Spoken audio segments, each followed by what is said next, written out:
ಆತ್ಮೀಯ H16 news ಅರ್ಥಾತ್ ಹೇ ಸೀತಾರಾಮಗೆ ಸ್ವಾಗತ. ನಾನು ನಿಮ್ಮ MI ಅಥವಾ ಮಲ್ಲಪ್ಪ ಜೋತಾವಾರ್. ಆದ್ಮೇಲೆ ಈಗ ತಾವು ದಿನ ಸುದ್ದಿಗಳನ್ನ ಅದರ ಜೊತೆಗೆ ವಿಶೇಷತೆಗಳನ್ನ ನೋಡ್ತಾ ಹೋಗಿ ವಿಶೇಷ ಈ ಮೊದಲನೇ ಸುದ್ದಿಯನ್ನು ನೋಡಿ.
ಸಬ್ಮಿಟ್ ಮಾಡಲಾಗಿದೆ.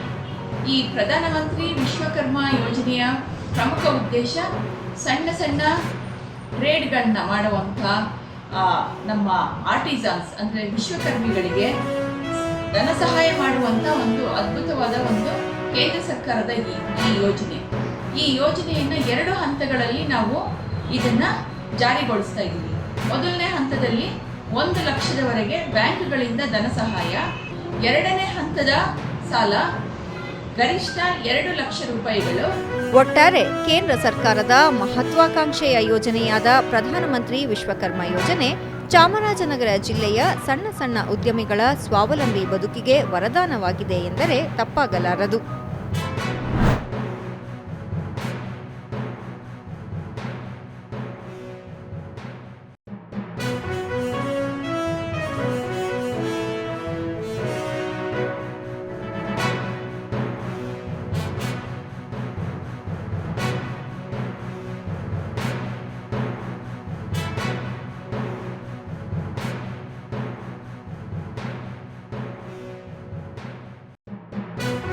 ಜಿಲ್ಲೆಗಳು ಬರ್ತದೆ.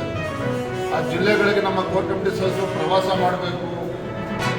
ಅಲ್ಲೆಲ್ಲ ಶಾಸಕರು, ಮಾಜಿ ಶಾಸಕರು ಎಲ್ಲ ಕಾರ್ಯಕರ್ತನ ಭೇಟಿ ಮಾಡಿ ಇನ್ನೂ ಚುರುಕಾಗಿ ಇದನ್ನು ಕೈಗೆತ್ತಿಕೊಳ್ಬೇಕು, ಅದಕ್ಕೆ ಪ್ರವಾಸ ಮಾಡಬೇಕು ಅನ್ನೋ ನಿರ್ಧಾರವೂ ಕೂಡ ಆಗಿದೆ. ನಾಳೆ ದಿನ ಕೇಂದ್ರ ಸಚಿವರು ಪ್ರಹ್ಲಾದ್ ಜೋಶಿಜಿಯವರ ನೇತೃತ್ವದಲ್ಲಿ ಮಾನ್ಯ HD ಕುಮಾರಸ್ವಾಮಿ ಅವರು ಕೂಡ ಮಾತನಾಡಿದೆ. ಅವರು ಕೂಡ ಬರ್ತಾ ಇದ್ದಾರೆ. ಪ್ರಹ್ಲಾದ್ ಜೋಶಿಜಿಯವರು, HD ಕುಮಾರಸ್ವಾಮಿ ಅವರು, ಆರ್ ಅಶೋಕ್ರವರು, ಪಕ್ಷದ ಇತರ ಪ್ರಮುಖರು ನಾಳೆ ದಿನ ಮತ್ತೆ ಚುನಾವಣಾ ಆಯುಕ್ತರನ್ನು ಭೇಟಿ ಮಾಡಿ ನಮ್ಮ ಸಮಸ್ಯೆಗಳು ಮತ್ತು ರಾಜ್ಯದಲ್ಲಿ ಆಗ್ತಿದ್ದ ಗೊಂದಲಗಳ ಬಗ್ಗೆ ಅವರಿಗೆ ಬೆಳಕು ಚೆಲ್ಲುವಂಥ ಕೆಲಸವನ್ನು ಮಾಡ್ತಾ ಇದ್ದಾರೆ. ಎರಡನೇ ಪ್ರಮುಖವಾದಂಥ ವಿಚಾರ ಅಂತ ಹೇಳಿದ್ರೆ ಹಿರಿಯೂರು ವಿಧಾನಸಭಾ ಕ್ಷೇತ್ರದ ಉಪಚುನಾವಣೆ, ಅದರ ಬಗ್ಗೆನೂ ಕೂಡ ಚರ್ಚೆ ಆಗಿದೆ. ನಮ್ಮ ಹಿರಿಯರಾಗಿರ್ತಕ್ಕಂಥ ಗೋವಿಂದ ಕಾರಜೋಳಜಿಯವರು, ಆರ್ ಅಶೋಕ್, CT ರವಿ ಅವರು JDS ಜೊತೆಗೆ ಅಂದರೆ ಕುಮಾರಸ್ವಾಮಿ ಅವರ ಜೊತೆ ಚರ್ಚೆ ಮಾಡಿ ಒಟ್ಟಾಗಿ BJP ಮತ್ತು JDS ಪಕ್ಷ ಒಟ್ಟಾಗಿ ಹಿರಿಯೂರು ಕ್ಷೇತ್ರ ನಾವು ಗೆಲ್ಲಬೇಕು. ಆ ನಿಟ್ಟಿನಲ್ಲಿ ಯಾವ ರೀತಿ ಕಾರ್ಯತಂತ್ರ ರೂಪಿಸಬೇಕು ಅದ್ರ ಬಗ್ಗೆನೂ ಕೂಡ ಅವರು ಜವಾಬ್ದಾರಿಯನ್ನು ನೀಡಿದ್ದೇವೆ.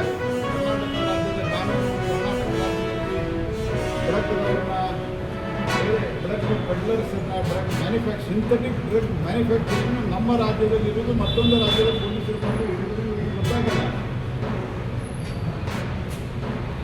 ಆನಗಲ್ಲದ ರಟ್ಟಿಹಳ್ಳಿಯಲ್ಲಿ ಪಟಾಕಿ ಹಾರಿಸುವುದನ್ನು ಕೈ ಕಡಿತಾರೆ, ಯಾವುದೇನಾಗಲ್ಲ. ಅದರ ಉಳಿದೆಲ್ಲ ವಿಷಯದ ಬಗ್ಗೆ ಅವರು ಮಾತಾಡಿ ಏನು ಕೇಳಿದ್ದಾರೆ, ಚುನಾವಣಾ ಆಯೋಗ ಕತ್ತೆ ಕಾಯ್ತಾ ಇದೆ, ಚುನಾವಣಾ ಆಯೋಗ ಎಲ್ಲವೂ ಸರಿ ಮಾಡುವ ಪ್ರಯತ್ನವನ್ನು ಮಾಡಿದೆ.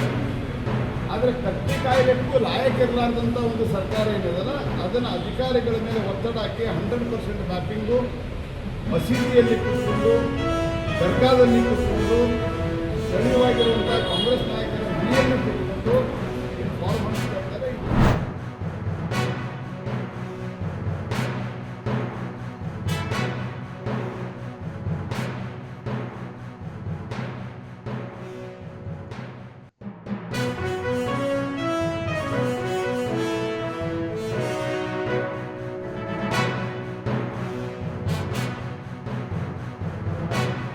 ಚುನಾವಣೆ ಕಳಿಸಿದ್ದೇವೆ, ಅಲ್ಲಿಂದ ನಮಗೆ ಏನು ಡೈರೆಕ್ಷನ್ ಬಂದರೆ ಅದನ್ನು ನಾನು ಫಾಲೋ ಮಾಡಬೇಕು ಅಂತ ಹೇಳಿದ್ದಾರೆ.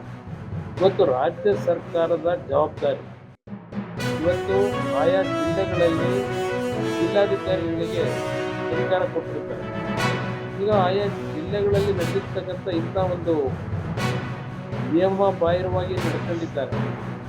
ಅದಕ್ಕೆ ತಕ್ಷಣ ಕ್ರಮ ತೆಗೆದುಕೋಬೇಕಾಗಿರ್ತಕ್ಕಂಥದ್ದು ಆಯಾ ಜಿಲ್ಲಾಧಿಕಾರಿಗಳ ಕರ್ತವ್ಯ.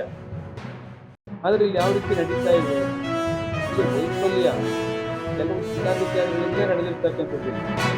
ಅದಕ್ಕೆ ಸರ್ಕಾರ ಕ್ರಮ ತೆಗೆದುಕೋಬೇಕು.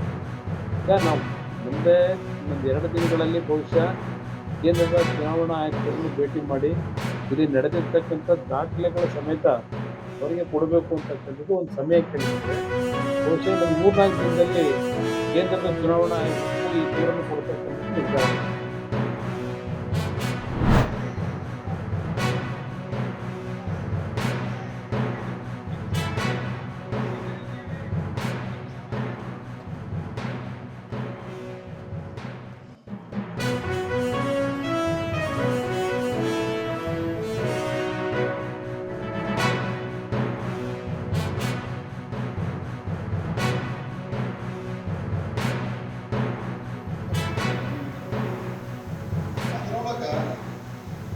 790 ಜನ ಹಿಂದುಳಿದವರು.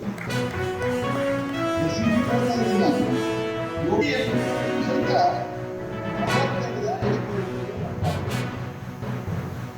ಹೀಗಾಗಿ ನಮ್ಮ ಪಾರ್ಟಿ ಎಲ್ಲರಿಗೂ ಅವಕಾಶವನ್ನ ಮಾಡಿಕೊಡಬೇಕು ಅನ್ನುವಂಥದ್ದು ನಮ್ಮ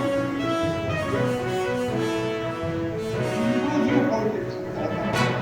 ಆ ಇನ್ಕ್ಲೂಸಿವ್ ಪಾಲಿಟಿಕ್ಸಲ್ಲಿ ನಾವು ಇಂಡಿಪೆಂಡೆಂಟ್ ಅವರು ಸಮಾಜದ ಒಬ್ಬ ನಾಯಕರು ಆ ರೀತಿಯ ಮಟ್ಟಕ್ಕೆ ಬಂದಾಗ ಸಹಜವಾಗಿ ಎಲ್ಲರಿಗೂ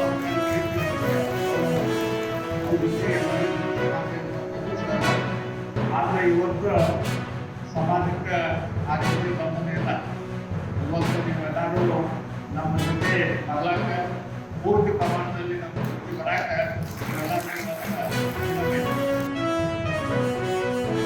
ತಾವೆಲ್ಲ ಇಲ್ಲಿಯವರೆಗೆ ಸುದ್ದಿಗಳನ್ನು ನೋಡಿದಿರಿ, ಜೊತೆಗೆ ವಿಶೇಷ ಘಟನೆಗಳನ್ನು ಸಹ ನೋಡಿದಿರಿ.